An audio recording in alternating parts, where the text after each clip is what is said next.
ជំរាបសួរបងប្អូននេះគឺជាកូនប្រទេសរបស់យើងដែលយើងបណ្ដោះបាន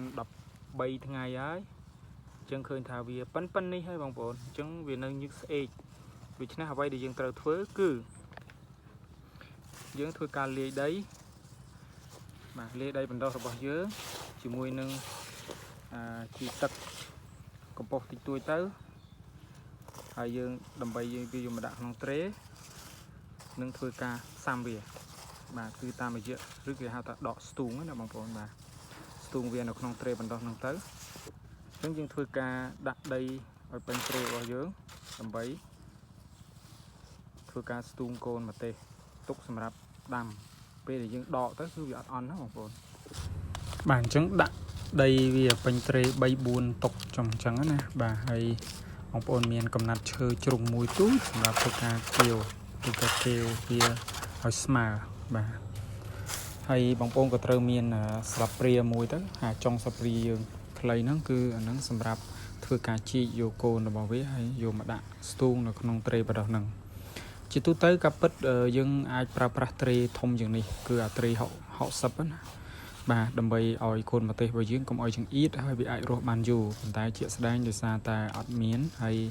ខ្ញុំមានខ្លះតែអត់គ្រប់អញ្ចឹងយើងខ្ញុំក៏សម្រេចចិត្តប្រើប្រាស់ត្រេ104ហ្នឹងទៅបាទនិយាយទៅម្ទេសនេះគឺមានសារៈប្រយោជន៍ណាស់បងប្អូនគឺយើងធ្វើការដាំហើយយើងបេះលក់តាមតូបតិចទៅក៏បានលុយចាយដែរជាពិសេសគឺពេលខែថ្លៃវាអាច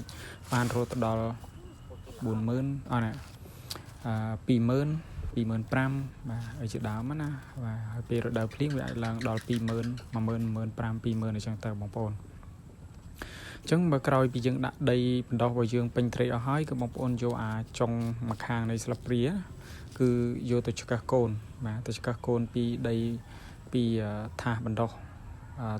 ថាសសាបយើងគឺយកមកដាក់ចូលឬក៏ស្ទូងនៅក្នុងត្រេបណ្ដោះរបស់យើងដែលមានរុនហ្នឹង101 104បងប្អូនអ្វីត្បិតតែវាវាងាយស្រួលតែវាទូចមិនវាច្រើនណាបងប្អូនបាទវាច្រើនហើយយើងអៀតគ្នាបន្តិចតែមិនជាបញ្ហាទេគឺយើងល្មមយើងអាចដកដាំបានបងប្អូនខ្ញុំមើលវីដេអូភាគច្រើនគេថានៅស្រុកកូរ៉េគេដាំរបស់របរគេនៅតាមភ្លឺឥឡូវខ្ញុំក៏ចាប់ផ្ដើមមានគំនិតថាចុះបើខ្ញុំយកម្ទេសនោះទៅដាំតាមភ្លឺដែរហើយបេះទុកលក់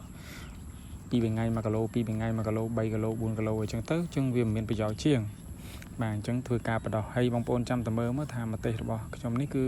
ខ្ញុំបដោះវាយកទៅដាក់ចូលនៅក្នុងទៅដាក់ដាំនៅតាមភ្លឺស្រែបាទភ្លឺស្រែអញ្ចឹងតើបានផលអត់ចាំមើលណាបងប្អូនបាទហើយម្ទេសហ្នឹងគឺបដោះបានខ្ទង់ជា400ដើមជាង400ដើមអញ្ចឹង400ដើមហ្នឹងគឺមិនតិចទេបងប្អូនយើងដាំបានច្រើនហើយម្ទេសបើសិនជាផ្លែទាំងអស់គឺយើងអាចបេះបាន2 3ថ្ងៃ1គីឡូ2គីឡូអីចឹងទៅគឺល្អមែនទែនបាទអញ្ចឹងយើងធ្វើការស្ទូងកូនបែបនេះរហូតដល់អស់ទៅហើយហ្នឹងឯងអត្ថប្រយោជន៍នៃម្ទេសយើងអាចលក់ផងយើងញ៉ាំផងប៉ុន្តែញ៉ាំវាមិនអស់ទេញ៉ាំតែមួយថ្ងៃ2ហ្នឹងគឺគ្រប់គ្រាន់ហើយសំខាន់គឺយើងអាចបេះទៅលក់នៅតាមតូបឬក៏តាមហាងកាទៀវបងប្អូនណាខ្ញុំផ្ទាល់គឺខ្ញុំបានលុយចាយនឹងម្ទេសហ្នឹងឯងដោយសារអីដោយសារតែឲ្យតែយើងតាក់ទងបានហាងកាទៀវ2 3ទៅឥឡូវយើងអាចថាផ្គត់ផ្គង់ឲ្យគេបាន2ថ្ងៃ1គីឡូ2គីឡូ3គីឡូអីទៅតាមតម្រូវការរបស់គេណាបងប្អូនពេលណាដែលគេធ្វើជ្រក់ម្ទេសបាទអញ្ចឹងក្រោយពេលដែលយើងធ្វើការជីកយើងធ្វើការគោះកូនស្ទូងគ្រប់ហើយយើងយកមកដាក់នៅក្រោមរោងបណ្ដោះរបស់យើងណាបងប្អូនកុំឲ្យវាប៉ះទឹកគឺរដូវភ្លៀងកុំឲ្យប៉ះទឹកអញ្ចឹងយើងធ្វើការស្រោចវាទៅហើយស្រោចឡើងការជូតទៅឬក៏ធ្វើការបាញ់ជាមួយនឹងធុងបាញ់ថ្នាំរបស់យើងណាបងប្អូនអញ្ចឹងក៏បានដែរបាទបងប្អូនអរគុណប៉ុណ្ណឹងឯងអរគុណជម្រាបលា